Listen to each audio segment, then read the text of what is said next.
President Trump touting his popularity in the UK, but today protests erupted in London over his visit. At one point, police worried they might have to pause the march because of its massive size. Let's bring in CNN's Nick Payton-Walsh. Nick, President Trump has criticized London's mayor. He criticized Prime Minister Theresa May. Is the special relationship between England and the U.S., is it falling apart?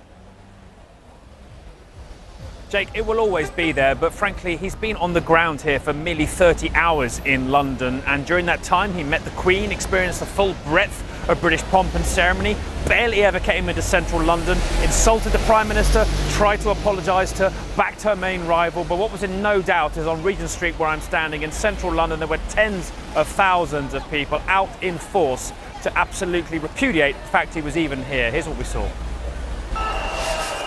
Tens of thousands clogging streets that would normally be sealed off to allow a sitting US president to be whisked through. Instead, fury at racism, immigration, sexism flooded Regent Street and marched to Trafalgar Square, some going as far to physically attack a punching dummy decorated as the Donald. And London, the multicultural heart of Britain, was just getting started.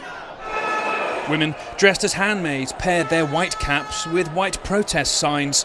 Even anti-Trump trumpeters sounded their alarm.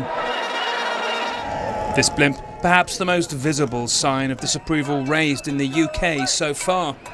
It was about as close as anything resembling President Donald Trump would get to the seat of government of America's closest ally. Donald Trump's not welcome here! He said it made him feel unwelcome, and slammed the London mayor for approving it in a widely critical interview with the Sun newspaper that targeted his host. Well, police have actually told people to stop coming into central Trafalgar Square because it's near capacity this baking afternoon, and that gives you an idea really as to what kind of political damage Donald Trump may be able to do to British Prime Minister Theresa May, regardless of what he says. So few people in the United Kingdom approve of him as a president that in fact, to some degree, she may actually benefit from his harsh words. Still, President Trump has left British leaders and the UK press utterly stunned and very politely furious.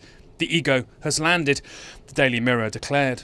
Let me tell you the irony of people are lecturing me about the art of diplomacy. I'd argue, with respect, it's not diplomatic when you're about to enter a country to do an interview which criticises the Prime Minister and the strategy that she's embarking on.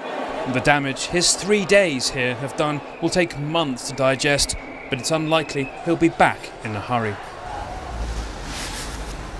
Now really, has Theresa May been damaged by this? Kind of unclear. Trump is so deeply unpopular that her sort of gilded way of smiling in his presence, never really causing a standoff and managing to perhaps keep the whole thing afloat. The special relationship is vital to so many Britons here, frankly. May means she's the ultimate winner from here, and you saw on the streets, no love lost at all. He's not coming back anytime soon, Jake. All right, Nick Payton-Walsh, thank you so much.